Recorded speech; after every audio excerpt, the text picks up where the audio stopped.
Yo, what is up, everybody? It's Peace-Eye. Welcome to another video. So, next part of the Baby Owner's Manual. Oh, we got a fussy baby today. All right, so the next section is about burping the baby. Get over here. Hey, everyone. We're going to read today. All right, buddy boy. Buddy boyo.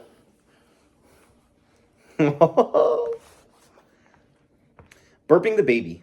Whenever the baby eats, he will swallow air. This air may lead to false feelings of fullness, uncomfortable gas, or the urge to spit up. The user can prevent these consequences by regularly burping the baby. During the first few months of operation, burp the baby in the middle and at the end of each feeding. After approximately 4 months, burp the baby periodically during feedings, particularly after 2 or 3 ounces have been consumed from a bottle or when switching breasts. Expert tip. Some babies might have trouble eating after an interruption. If your model experiences such difficulties, wait until the end of the feeding to burp him. Use either one of these techniques to burp the baby. The shoulder burp, figure A. Number 1, drape a burp cloth or towel over one shoulder. Or if you're brave, just don't. Number 2, hold the baby using the shoulder hold. See page 43. Number 3, rub the baby's back. Make small circles near his shoulder blades. If this does not activate the baby's burping feature, proceed to the next step. Number 4, gently pat the baby's back from his bottom to his shoulder blades. Number 5, repeat steps 3 and 4 for 5 minutes. 5 minutes? 5 minutes of burping? What the heck? If you do not produce a burp in this time, proceed with feeding or cleanup. The baby should function normally. All right, and then here's figure A and figure B. Figure B is the sit-up burp, so we'll probably get to that to the next page. But there you go. You can pause it and zoom in if you'd like. The sit-up burp, figure B. Number 1, drape a burp cloth or towel over one hand and sit in a chair. Number 2, sit the baby on your lap, facing away from you. Place your free hand on his back. Place the hand with the burp cloth on his chest, supporting the baby's head and neck with your fingers. Lean the baby forward.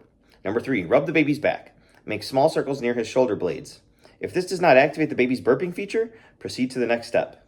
Number 4, pat the baby's back. Gently pat from his bottom toward his shoulders. Number 5, repeat steps 3 and 4 for 5 minutes. If you do not produce a burp in this time, proceed with the feeding or cleanup. The baby should function normally. Eliminating middle of the night feedings. Why would you want to eliminate those? Those are the best ones. The baby will require middle of the night feedings until she is at least 9 to 12 months old. Rest in peace, buddy. By 1 year, these feedings may be more due to habit than physical necessity. Phase out night feedings in the following way. Number 1, reduce the amount of food administered by small increments. If you are feeding from a bottle, prepare 7 ounces the first night, 6 ounces the second, and so on. If you are breastfeeding, reduce the time the baby feeds by 1 minute each night. Number 2, observe the baby's daytime eating habits. Most models will make up for the lost night feeding by eating more during waking hours. Eventually, she will no longer require any night feedings. Introducing the baby to solid food. When the baby is sitting up on his own, chewing and biting on objects, and has doubled his birth weight, he may be ready to consume solid food. This usually occurs between the baby's 4th and 6th month. Contact the baby service provider before introducing the baby to solid food. I think today's the day, buddy. Today's the day we give you some solid food. You want some chicken? You want some steak? Let's see. Essential solid food feeding equipment. The transition from breast milk or formula to solid foods requires the following new equipment. Small baby spoons. These spoons are made of shatterproof plastic. They are small enough to be compatible with the baby's small mouth port and soft enough to not hurt the baby's gums. 2 or 3 of these should be enough. Baby bowls. Baby bowls are made especially for the baby. Baby bowls made especially for the baby are made of shatterproof plastic and hold a small amount of food. Bibs. These small pieces of cloth can be tied around the baby's neck to minimize the amount of spit up or smeared food that gets on the baby's clothing. They are available for purchase at baby supply stores. All right, buddy?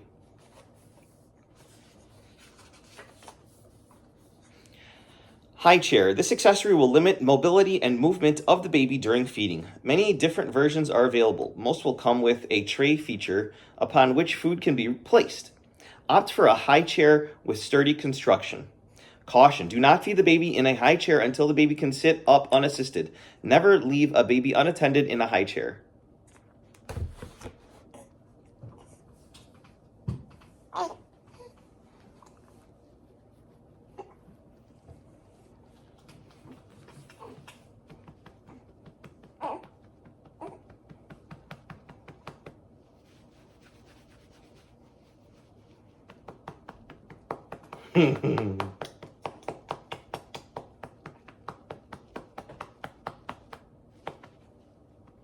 My baby boy.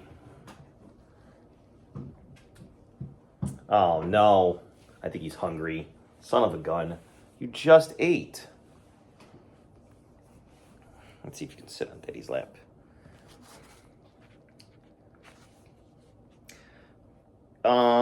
Okay, I think I just sloughed off with this. So caution, do not feed the baby in a high chair until the baby can sit up unassisted. Never leave a baby unattended in a high chair. Feeding the baby solid food. An ideal first solid food for the baby is rice cereal, an instant cereal designed especially for babies. Initial meals of solid food should be considered practice feedings and do not count toward that day's total number of feedings. Give the baby one solid food meal per day, but continue with the normal breastfeeding or formula routine. Number 1, prepare the cereal. Mix 1 tablespoon 15 milliliters cereal with 3 tablespoons 45 milliliters breast milk, water, or prepared formula in a bowl or cup. Keep mixing until there are no lumps. The food should have a runny consistency. It can be served cold or warm. Number 2, sit the baby on your lap or in a supportive high chair. Number 3, place a bib on the baby. Number 4, fill half a baby-sized spoon with rice cereal and insert it into the mouth. The baby may push it out with his tongue. This is normal since all models move their tongues forward and back while sucking. With practice, the baby will discover how to keep the food in his mouth to swallow it. Here is a diagram showing people feeding their babies rice. This is why people are all messed up these days.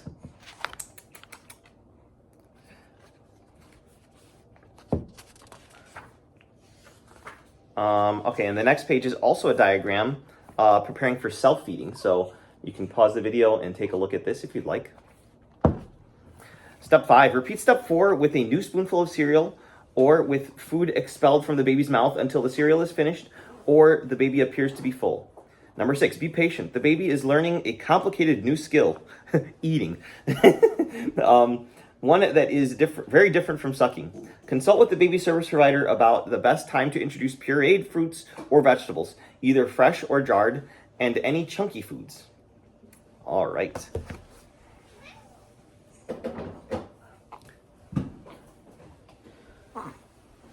Very good, buddy. Very good. My little man. Why are you so cute? Preparing the baby for self-feeding. The baby comes pre-installed with a pincer grasp that enables the baby to automatically feed himself. This grasp requires at least 12 months to be fully functional. Practice self-feeding exercises with the baby to prepare him for this independence. Number 1, place a spill mat under the baby's high chair. Stop trying to eat my hand. Look at the baby's pincers. Boop, boop, boop, boop, boop. You try to attack me? You cannot eat that. That's mine. That's my hand. Can't eat that. Bad. No.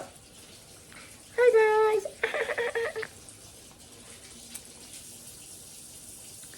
guys. Number 2, tie a bib around the baby's neck so that it lays flat on the baby's chest.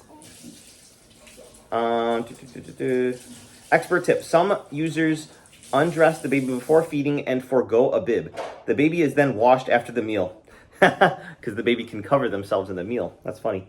Number 3, set out 3 food choices. What is this? Nah, 3 food choices? That's ridiculous. Providing too many choices will confuse the baby. Opt for bite-sized foods, dry cereals, small crackers, and the like, or cut larger foods into small pieces. If the foods have different textures and varying flavors, you will allow the baby to discover his personal preferences. Babies shouldn't have personal preferences. You should just give them what they need. Personal preferences. Where do you think you're going? Number 4, set out baby-sized utensils. The baby will not be able to use these tools at first, but he will benefit from becoming familiar with them. Number 5, allow the baby to experiment with foods. Let him reach for them and try to pick them up. He may not realize they are meant to be placed in his mouth, but most models will ultimately taste any object placed before them. Number 6, lead by example. Show the baby how to eat by picking up a piece of the food yourself. Put it in your mouth, chew it, and swallow it. Number 7, be patient.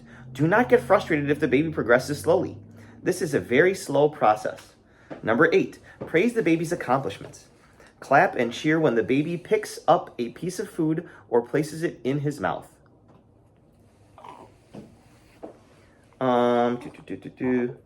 He may try it again in order to elicit your enthusiastic response. Aw, my baby. Oh, what should he eat? What should he eat again? I think after you're done with the video, maybe, because he is sleepy, he hasn't slept. Okay, all right, I'll put him So down. when he knocks out, he's knocked out. All right. All right, bye.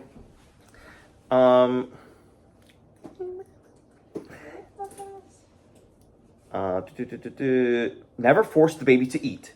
If you offer food and he refuses, try again in a few minutes. Forcing food may cause the baby to view eating as negative. Very important. Oh my gosh, he looks just like me, so cute. Expert tip. An indispensable product for any new user is a no-spill cup. This item has a lid and spout, of which liquid cannot escape without suction. So a dropped cup will not spill. Most models will not drink from a no-spill cup until approximately 1 year of age. Some models are simply not compatible with these cups. The use of no-spill cups will save the user much worry and cleanup. Follow the manufacturer's instructions for utilizing one. 6 foods to avoid. As the baby consumes more solid foods, he should not be exposed to any of the following substances which may cause potential dangerous allergic reaction. Honey. This sweet substance can cause a toxin to develop in the baby's intestines. Do not feed the baby honey until at least 2 years after delivery. Peanuts and or peanut-derived products. Peanuts and other peanut products, including peanut butter and peanut oil, can cause the baby to experience a severe allergic reaction. Do not feed the baby any of these products for at least 3 years after delivery. Citrus fruits or juices. Are you staring at yourself? The acid in citrus is too strong for the baby's delicate digestive system. Most models can experience allergic reactions or upset stomachs. Discuss with the baby's service provider the appropriate time to introduce citrus. You usually see all those videos online of babies trying like lemons or limes or something, and then they make the sour face like, oh, I ate a sour thing. Caffeine. Substances containing caffeine or related compounds such as chocolate, tea, coffee, or soda will interfere with the baby's absorption of calcium and other minerals as well. Egg whites. Really? These can be difficult for the baby to digest. Avoid egg whites until the baby service provider recommends them. That's very interesting. Hey, calm down. Calm down. Where you think you're going? Switch your legs over here.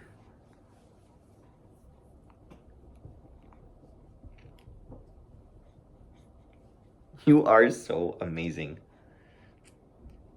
14th, so you are 33 days old today. I think. Don't quote me. Hey, Sabrina. Hi. Yes. All right, so egg whites is surprising for me. Cow's milk. Whole cow's milk can cause an allergic reaction in the baby. Stay away from cow's milk until the baby is at least 1 year old.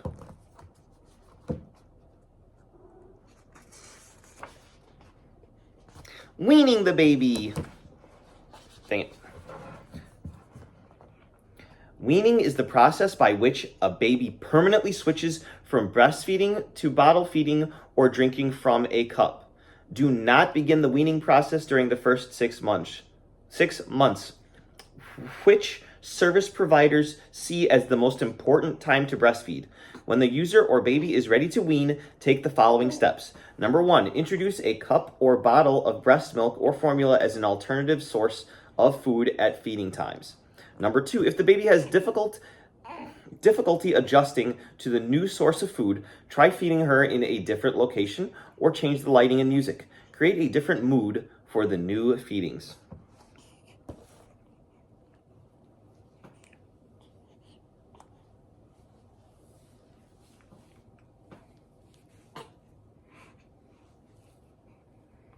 Wow, you can already stand? Are you advanced? I think you're a little advanced. All right, buddy boy, let's see how you feel about laying down. Is that okay? Is that good? You can see the tree.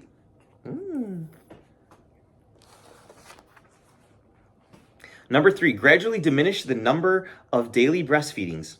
Eliminate one breastfeeding from the baby's daily routine every 2 weeks, replacing it with a bottle or solid meal.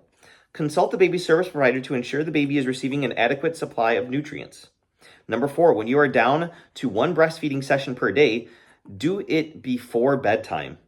Number 5, shorten the bedtime feeding by a few minutes every night. Expert tip, your baby may try to wean herself. Many models automatically detect when the time is right, sometimes after approximately 9 months. If your model shows signs of weaning before 9 months, ensure that there are no other problems interfering with feeding. It may be the baby is distracted or uncomfortable, not that she is ready to be weaned. Consult the baby service provider to eliminate any health concerns. Many models will refuse to breastfeed after 6 months, but this is often just a temporary strike. The baby will usually resume breastfeeding after a few days. And by that time, the mother's supply is probably reduced. Yeah, I know, right? All right, chapter 4 is going to be a huge one. Programming sleep mode. Make sure you guys tune in for that. But I think we're going to call it today. That was a good 17 minutes for you guys. But yeah, next time we'll start chapter 4. So hopefully you guys enjoyed the video. Subscribe for more. I think I'm going to make a playlist of all of these videos so that new parents can watch the entire series without having to like click on every video. But yeah, like I said, subscribe for more. See ya. Bye. Say bye. Good job.